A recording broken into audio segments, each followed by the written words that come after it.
गरुड़ पुराण तीसरा अध्याय। गरुड़ जी भगवान से प्रश्न करते हैं कि हे भगवान, पापी पुरुष यम मार्ग को लांघ कर यमलोक में जा किस प्रकार से यम की यातना को भोगते हैं, वह मुझसे कहिए। भगवान कहते हैं कि हे गरुड़, नरक के दुखों का आदि से लेकर के अंत तक मैं समस्त वर्णन करूँगा, जिसको सुनकर तुम कंपायमान हो जाओगे। ऐसा वह भयानक है हे गरुड़, बहुभीति नामक पुर के आगे 44 योजन का धर्मराज का पुर है।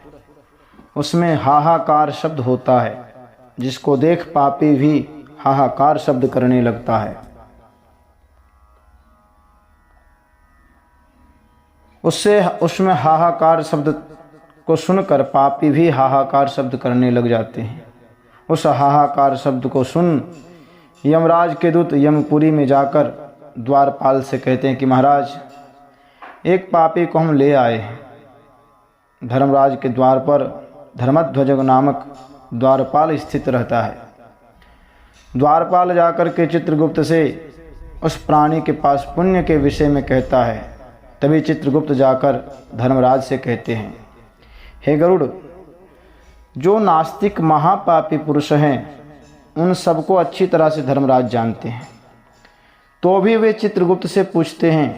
तब चित्रगुप्त भी उनके विषय में सब कुछ जानते हुए भी श्रवण नाम के गणों से जानकारी करते हैं। श्रवण नाम देवता ब्रह्मा जी के पुत्र हैं। वे स्वर्ग, मृत्यु, पाताल आदि में भ्रमण करते रहते हैं।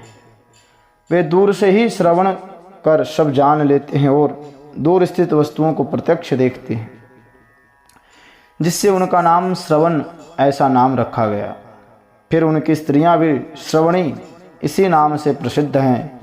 वे स्त्रियां भी स्त्री मात्र के चरित्रों को अच्छी तरीके से जानती हैं। इस संसार में जो प्राणी शुभाशुभ प्रत्यक्ष या गुप्त रूप से पाप करते हैं, उसको श्रवण नाम देवगण चित्रगुप्त से कहते हैं, और स्त्रियों के चरित्र को श्रवणगण की श्रावणी नामक स्त्रियां चित्रगुप्त से कहती है। श्रवण और श्रवणी ये सब धर्मराज के गुप्तचर हैं। प्राणियों के शुभाशुभ को मन और वचन आदि से किए हुए सब कर्मों के तत्व को ये जानते हैं। मनुष्य और देवताओं के तत्व को जानने की श्रवणादिकों की शक्ति है। वे सत्यवादी श्रवण मनुष्य मात्र के लिए किए हुए सभी कार्यों को चित्रगुप्त से बतलाते हैं। इसलिए व्रत, दान, सत्य पालन आदि से कोई भी पुरुष श्रवण को प्रसन्न करे तो श्रवणगण उस मनुष्य को स्वर्ग तथा मोक्ष को दिलाने वाले हो जाते हैं। सत्य बोलने वाले धर्मराज के श्रवण नामक दूत पापी पुरुषों के पाप को जानकर धर्मराज से कह देते हैं, जिससे वे पापियों के प्रति दुखदायी होते हैं। तब यमराज पापियों को दंड देते हैं और वे सब साक्षी देते हैं। सूर्य, चंद्र, अनल, आकाश, पृथ्वी, जल, अंतरात्मा, मन, दिन, रात्रि, दोनों संध्याएं और धर्म, ये मनुष्य मात्र के चरित्र को जानते हैं। धर्मराज, चित्रगुप्त, श्रवण, भास्कर आदि सब संसार के प्राणियों को देह में स्थित पाप और पुण्य को भली भांति जानते हैं। इस तरह पापियों के पाप का निश्चय कर यमराज तदनंतर पापियों को बुलाकर भी अपने भयानक स्वरूप को दिखाते हैं। तब पापी पुरुष यमराज के भयंकर स्वरूप को इस प्रकार से देखते हैं।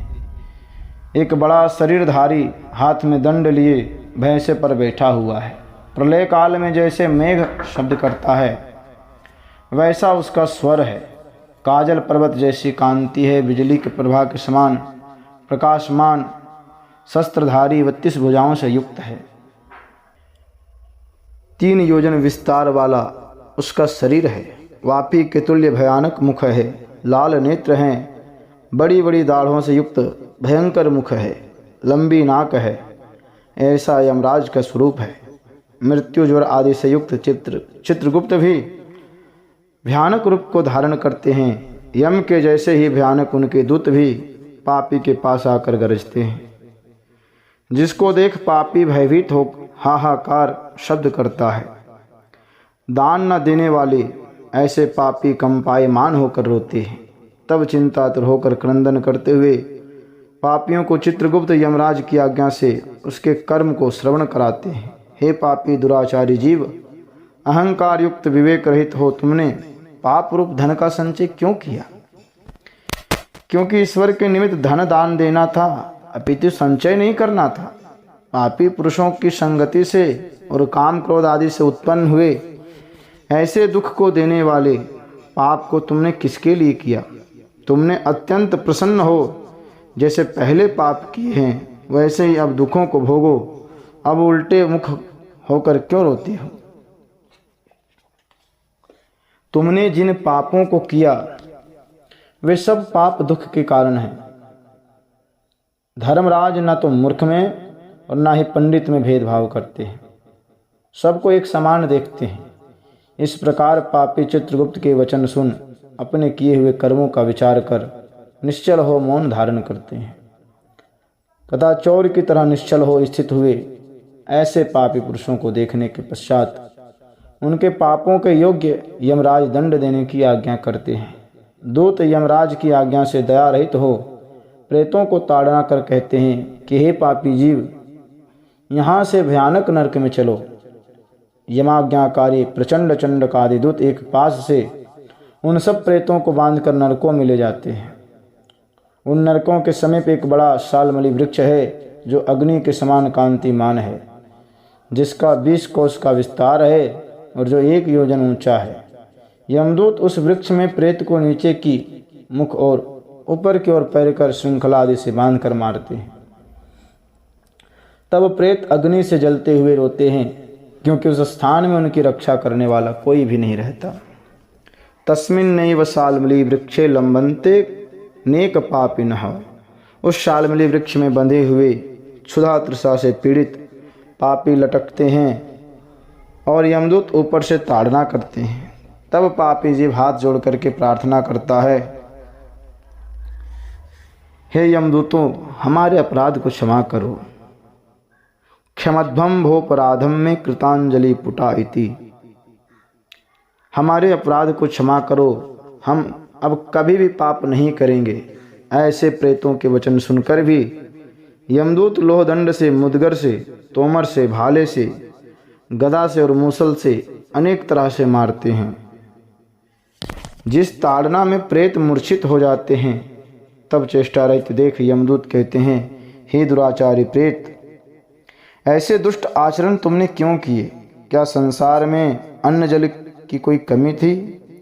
तुमने किसी को किसी समय दान नहीं किया, तुमने ग्रास मात्र अन्न भी दान नहीं किया, तुमने बलि वैश्वदेव आदि भी नहीं किया, अतिथियों को नमस्कार भी नहीं किया और पितृतर्पण भी नहीं किया। यमराज और चित्रगुप्त का उत्तम ध्यान तथा दोनों के उस मंत्र का जप भी नहीं किया।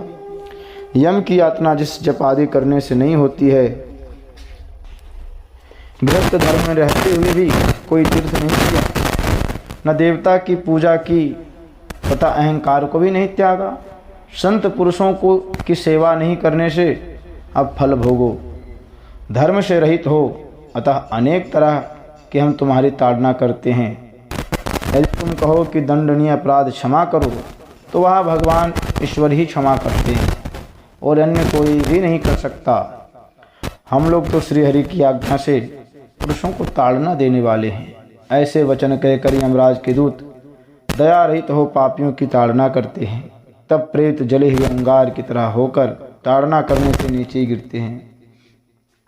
उनके गिरते पुनः शालमली वृक्ष के पत्र ऊपर से गिरते हैं, जिससे उनके अंगों का छेदन होता है और उनको कुत्ते भक्षण करते हैं। तब प्रेत दुखी होकर रोते हैं। रुदन करते हुए प्रेतों का मुख धूल से भर पास से बांधकर अन्य यमदूत मुदगर से मारते हैं। कोई यमदूत आरा आदि से काष्ठ की तरह पापी को चीरते हैं। कितने यमदूत नारकी को भूमि पर गिराकर कुठार आदि से टुकड़े टुकड़े करते हैं। कितने दूत भूमि में गड्ढा खोदकर पापी को कटी पर्यंत गाड़ उनके सिर में बाणों से भेदन करते हैं। कितने ही पापी यमदूतों द्वारा यंत्र में रख ईख के दंड की तरह पेरे जाते हैं। कितनों को यमदूत अंगार सहित जलते हुए काष्ठ से चारों ओर वेष्टित कर लोह पिंड की तरह धधकाते हैं। कितने को दूत अग्नि पर तपे हुए घृत में, कितने को तपे हुए तेल में डालकर, जैसे कड़ाही स्थित तपे हुए तेल में बड़ा तला जाता है वैसे ही तलते हैं। कितनों को मदोन्मत्त हाथियों के आगे पटकते हैं, कितनों के हाथ पैर बांधकर उल्टे मुख से गिराते हैं। कितने को कूप में, कितने को पर्वत से गिराते हैं तथा कितने कृमि कुंड में पड़े हुए जीवों से भेदे जाते हैं। कितने को मस्तक में, नेत्र में वज्र समान तीक्ष्ण चोंच वाले काक पक्षी तथा मांसलोभी गृध्र पक्षी मारते हैं। कितने परस्पर यह कहते हैं कि पूर्व जन्म में तुमने हमारे धन को भक्षण किया, तुम अब मेरे धन को दो, क्योंकि यमलोक में मिले हुए ऐसी प्रार्थना करते हैं। नरक में भी पापी पुरुषों को आपस में इस प्रकार विवाद करते हुए देख यमदूत उनके मांसखंडों को छेदन कर मांगने वाले को देते हैं। इस प्रकार से यमदूत उनको ताड़ना देकर खींचकर तामिश्र आदि घोर नरक में यमराज के अत्युत्कट आज्ञा से गिराते हैं। सालमली वृक्ष के समीप बहुत से दुख देने वाले नरक हैं। उन नरकों में जो बड़ा दुख है उसे वाणी से भी नहीं कहा जा सकता। हे गरुड़, 84 लाख नरक हैं, इनमें 21 प्रधान भयानक नरक हैं।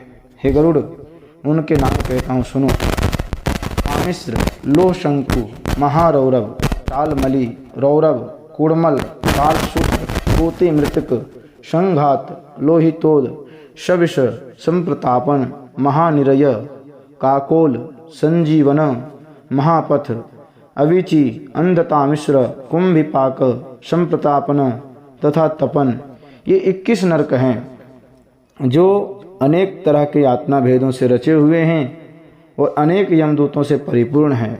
इन नरकों में धर्म वर्जित पापिष्ठ मूर्ख गिरते हैं और वहाँ नरकों की वेदना को कल्प पर्यंत भोगते हैं। स्त्री तथा पुरुष परस्पर अधिक विषय सेवन से तामिश्र, अंध तामिश्र, रौरव आदि नरक की यातना को भोगते हैं। इसलिए ऋतुदान और विषय वासना में लिप्त नहीं होना चाहिए। कोई पुरुष ईश्वर के निमित्त दान को ना कर केवल कुटुंब का भरण पोषण तथा अपने उदर को भरता है, ऐसे पुरुष कुटुंब को, अपनी देह को छोड़कर परलोक में नरक आदि के दुखों को भोगते हैं। जिसने अनेक प्राणियों से बैर भाव करके अपने शरीर का पोषण किया, वह शरीर को त्याग कर बापरूप पाथे को साथ ले एकाकी नरक में जाता है। अन्य कोई भी संग नहीं जाता। ईश्वर को त्याग कर कुटुंब का पोषण किया, इसी देव प्रेरित पाप का संचय करने से नरक में जीव भोगता है और दुखी होता है। जैसे धन लुट जाने से जीव दुखी होता है, वैसे अधर्म से कुटुंब का भरण पोषण करने वाला पुरुष सब नरकों में भोग कर अंधतामिश्र नरक में गिरता है। हे गरुड़, यह जीव मनुष्य लोक के नीचे जितने नरक आदि हैं उनको अनुक्रम से भोग तदनंतर पवित्र हो पुनः यहाँ आता है, अर्थात नरक की यातना भोग कर पाप क्षीण हो जाने से जीव मनुष्यता को प्राप्त होता है। तीसरे अध्याय की कथा में भगवान ने गरुड़ जी से इन सभी चीज़ों के बारे में बताया कि किस तरह से पापी जीव यम मार्ग को पार कर जब धर्मराज के पुरी को जाता है तो वहाँ पर किस प्रकार से दंड दिया जाता है। अब आगे के अध्याय में गरुड़ जी ने प्रश्न किया कि आपने हमें बताया था कि वैतरणी नदी भी होती है, तो वैतरणी नदी में कौन से पाप करने से जीव गिरता है और क्या कोई उपाय है कि हम इस वैतरणी नदी को पार कर दें। तो ये कथा अगले अध्याय में है। तब तक के लिए जय श्री राम, जय श्री राधे।